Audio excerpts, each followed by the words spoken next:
Well, by the end of this video, I can definitely say this frame is 100% complete.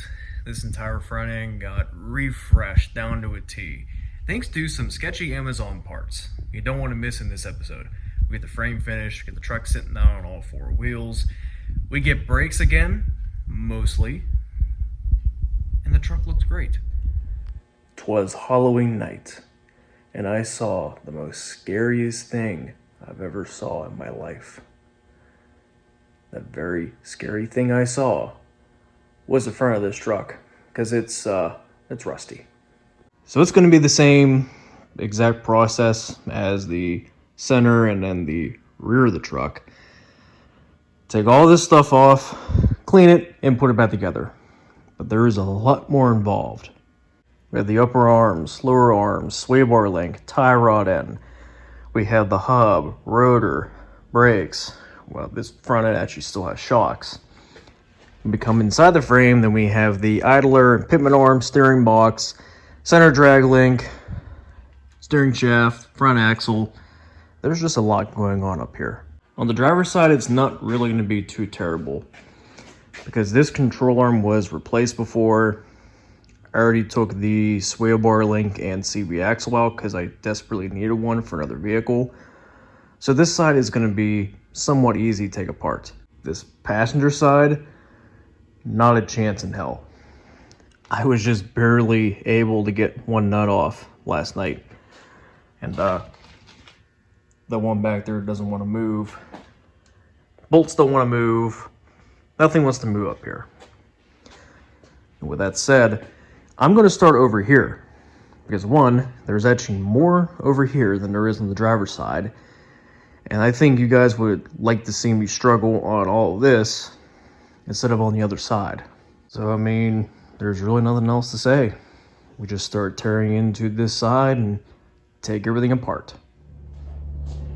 Okay, I played around with it a little bit and I was able to get one of those bolts out.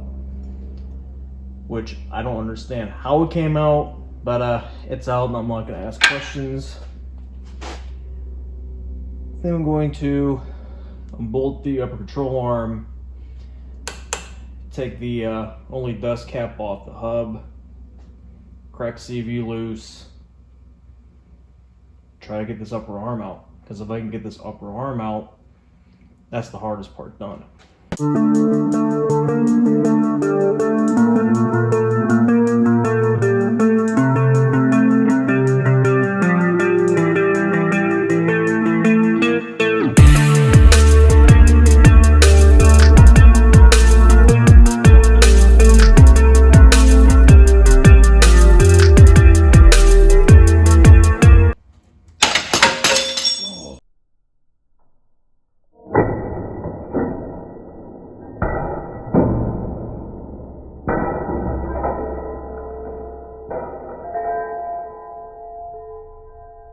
That was easy. That's actually surprised me. Oh, this is not gonna end well, isn't it? I thought I broke my ratchet. Well, that was a short decision. It's just going to get cut off with a death wheel. Well, the show must go on. I'll deal with you later.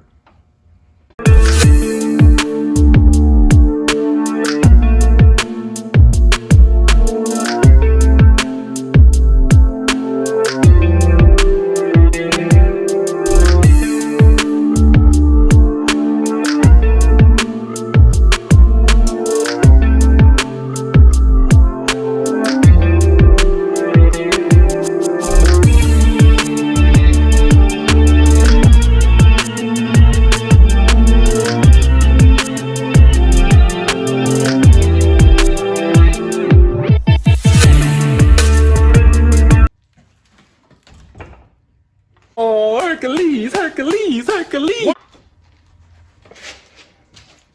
Live with your back, not your legs, kids.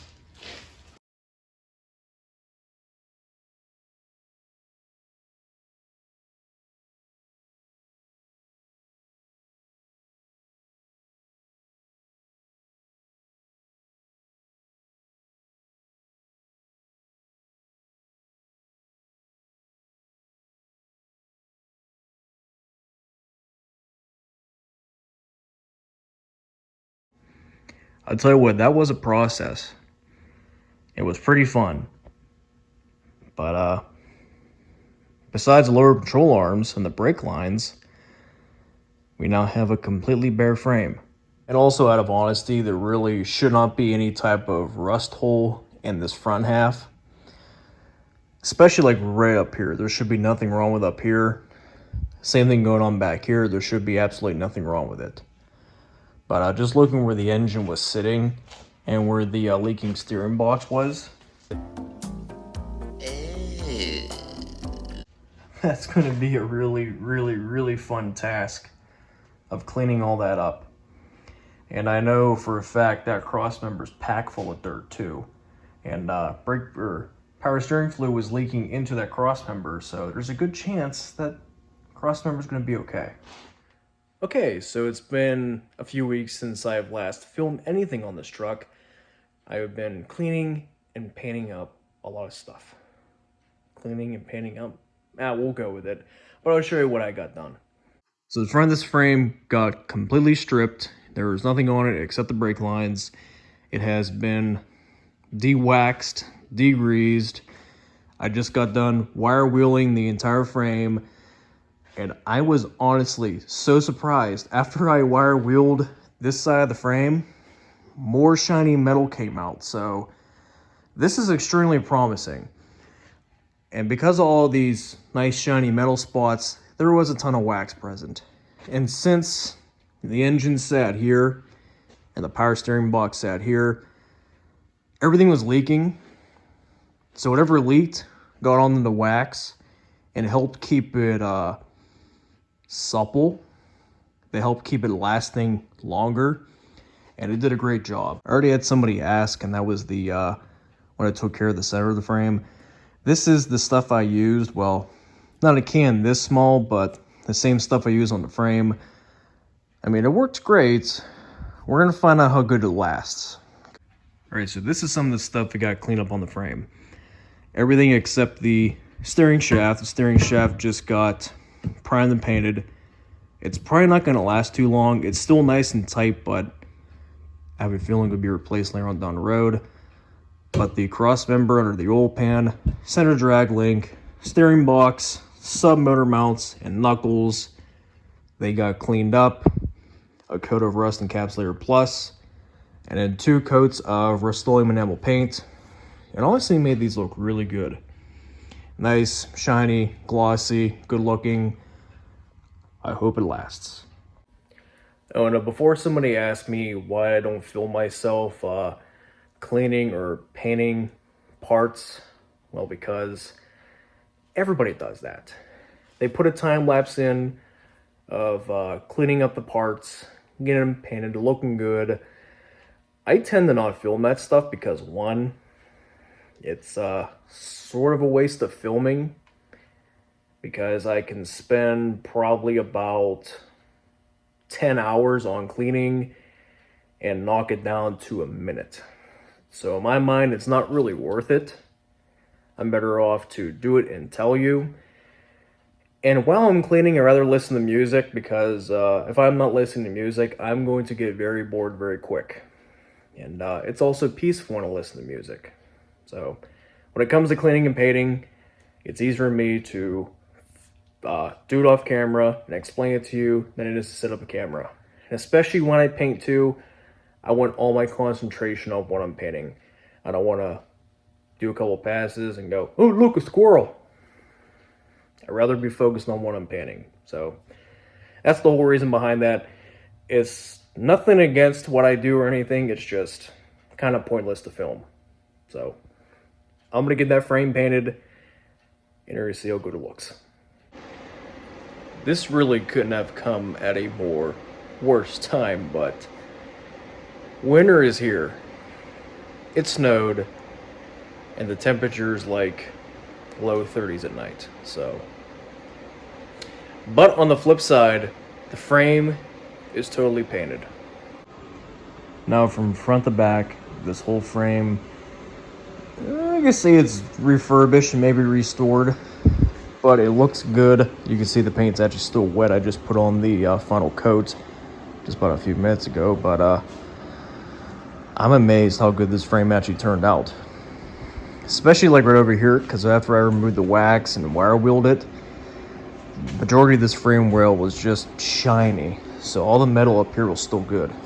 Driver's side was rusty, a little bit of scale, but it wasn't terrible. But overall, it looks fantastic.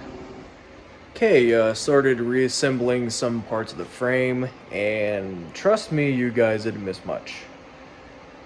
All I'm going to say is brake line. And if any of you are following along with the series, you'd understand. But if you don't, let's go take a look. So here's what this line is supposed to look like, and here's what I had to do to get the one line to fit going into the proportioning valve. And that's not all. But wait! There's more! This line coming from the ABS unit going down this brake hose had to bend and tweak so many times to get it right. And if that wasn't enough, everything down here started getting all tweaked up and things were rubbing. So I think, yeah, more double stack zip ties to help out with that. It's gonna be good enough. I'm not messing with these brake lines anymore. Like, they flat out suck. But let's talk about a really nice upgrade I'm doing to this truck that should help it out tremendously. So this upgrade, we're upgrading the power brake unit. This is a hydroboost I pulled from a junkyard back in June. All of this came off of a Suburban. The hydroboost is a much better brake system because it uses hydraulic power from the power steering pump instead of vacuum from the engine. And I'm pretty positive, just because of this pigtail, there was some sort of assist pump that was supposed to be on that vacuum booster, and I never had one when I bought it, but this is going to be so much better. Pressurized fluid comes in this port, and another stream of pressurized fluid is coming out of this side going to the steering gear, and this is just the return. So this fluid reservoir came with the truck. Luckily the truck had a fairly new master cylinder put on some time ago, so I just swiped the reservoir because it actually was bigger than what I found in the junkyard. This master cylinder is bigger than what the truck had. I think it was a 1/4 inch bigger. They also say too the master cylinder for the hydroboost brake setup is different, and I don't know if that's true or not, but I'm not going to go down in bore size for a master cylinder. I'm going to go up.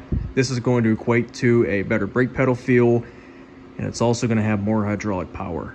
I know the Dorman kit came with new master to prop valve lines. Not running them. I'm just going to stick with these factory lines. They're a little bit rusty, but they're not too bad. Top and bottom look okay. I'm just going to run these ones and ignore what's going on here. Fit this booster on a truck that did not come with a hydro boost. It's actually really simple. First off, a vacuum booster, all the studs are actually square with each other. A hydro boost has one offset stud. If you look on the firewall, there's going to be a little teeny tiny dud right here on the firewall. It's best to leave the brake pedal bracket in and just drill straight through the firewall and that brake pedal bracket to get the alignment just right. I used the 1/2" drill. That seemed to work.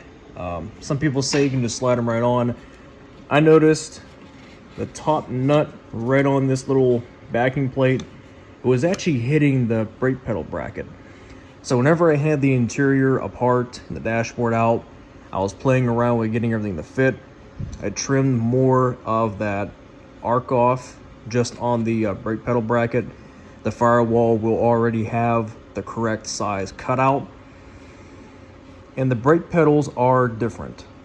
So with a hydroboost brake pedal, the pivot point for the brake pedal plunger is actually higher, and I believe the brake pedal switch was the same, but the pedal's different. It's the same size pad, everything else, but just that pivot point to that plunger is different.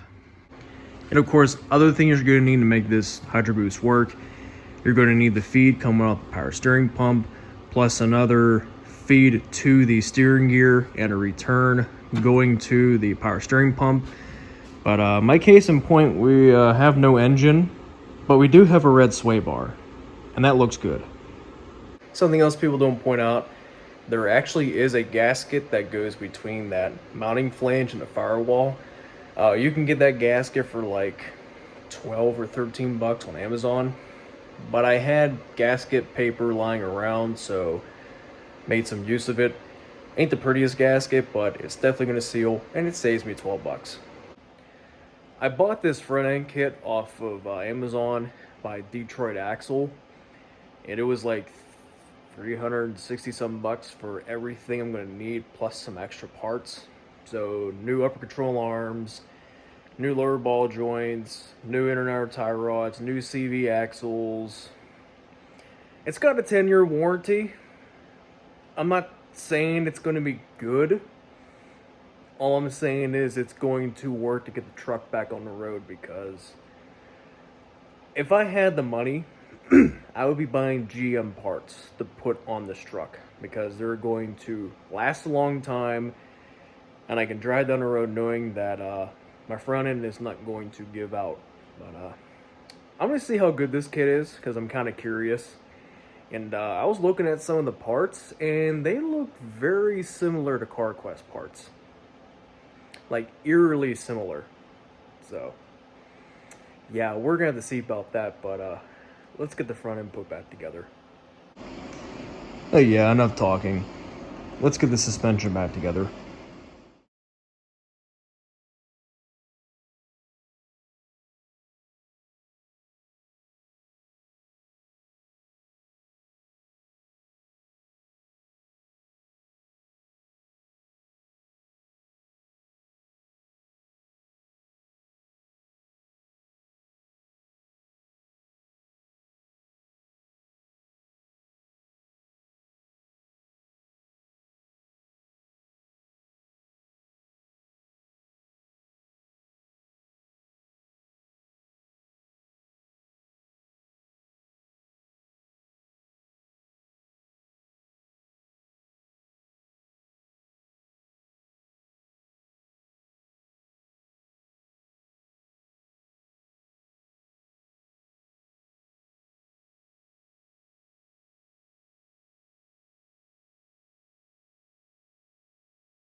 So yeah, I got my upper arms kind of set to where I think they need to be.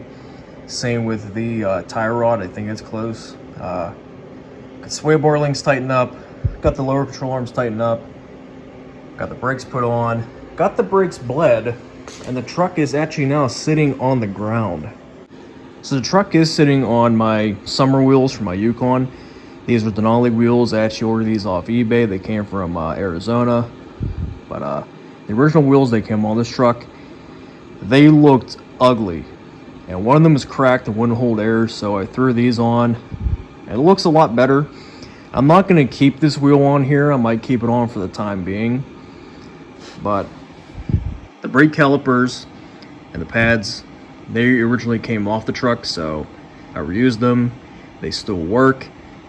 The rotors, they actually came off of my Yukon because I recently did front brakes on it. And these rotors are still in good shape. There's no warp or a pulse or anything like that. The calipers that run, or the rotors that were on this truck, they were pretty rusty, so they're gonna get scrapped, and this works in my favor. So yeah, the brakes are bled all the air out. The master cylinder feels pretty good. I do have a nice firm pedal, which is a huge relief, because this truck previously did not have a firm pedal, and the hydroboost looks so much better sitting there. Like, it looks so much better. Left rear caliper, this is the one I got out of a junkyard, and go figure, it doesn't want to pump up. I bled the brakes twice. There was no air in the system. A nice full stream came out, so from the master all the way back to the caliper, has fluid, it won't pop up. So that caliper is bad. I'm going to get a new one, but not too worried about it now. And believe it or not, with that caliper being stuck in the collapse position, it's allowing the brake pedal to feel good. So we'll worry about that later. But I'm not going to complain at all. Everything went together pretty smooth. I did grease everything up. I mean, the front end is nice and tight again because of all the joints. My only gripe so far is those being sealed, but these are actually clip-ins. They're pressed in and have a C-clip around them, so they go bad, I'll just pop a good replacement in there and nobody will have to know. And I have to laugh because that red sway bar, it does look pretty good in there, and that's the truck's factory sway bar. And it just gives that frame just the right amount of pop. We're still running air shocks. I did find a pair that I liked. They're made by Beltec. They are lowering shocks. They are actually for a lower Tahoe or Suburban. But I like the way they look. They look nice and beefy. And people will say that they're really good. They have long life, so I'm going to get a set of those to actually put on the truck. It's one reason why I want to have a beefier shock in front of this truck. I mean, obviously it kind of deserves it. Second of all, I want it to handle and ride pretty smooth, which is what these Beltecs offer. And another thing too is the drivetrain is ready to go back in. So the reason why the front axle and that cross member are not in the truck is because the engine will be going in soon. This will hopefully allow it to have a nice smooth shot in. But yeah, the whole frame is cleaned up, refreshed, nice and strong, looks great from front to back. And that's great news because the engine's ready to go back in. And it looks good too. So I have really nothing to say. I am all smiles because the truck's front end is refreshed. We'll see how long this stuff lasts. I'm not really having too high a hope for it, but it's going to help out to get the truck back on the road. The brakes actually hold pressure, even though we have a bad caliper. The brake pedal does feel firm. The brake calipers don't hang up. Like, everything worked out so well. And the best part is, this only took me a month to do. And I was actually off of this for a couple weeks, and it still got done in a month. The definite time savers was definitely getting those complete lower arms and a front end kit. That saved me a lot of time. It also saved me some money. The frame, even though there was a lot of wax on it, I was on and off cleaning and painting stuff and cleaning the wax off the frame, get the frame all clean up. So I was kind of jumping back and forth so it doesn't take too long, and it paid off. And my hands are dirty because with the winter, the sink is shut off. That way the lines don't freeze and break, because that's bad news. But I can't be any happier. Hopefully you guys enjoyed this video. If you like it, make sure to leave a like. If you have any questions about the truck or what I did in this episode, ask down in the comments below. And if you like what you see, you might as well subscribe. and you guys don't want to miss the engine of choice that's going in here. So I would subscribe if you want to see that. That's going to be the next episode. The frame is all done. We could hopefully turn our backs on it. It's going to be beautiful. It's going to be grand. It's going to be epic. And we'll finally await to see what engine's going in it, because it's definitely not going to be no 4.8. So yeah, I'll see you guys next time.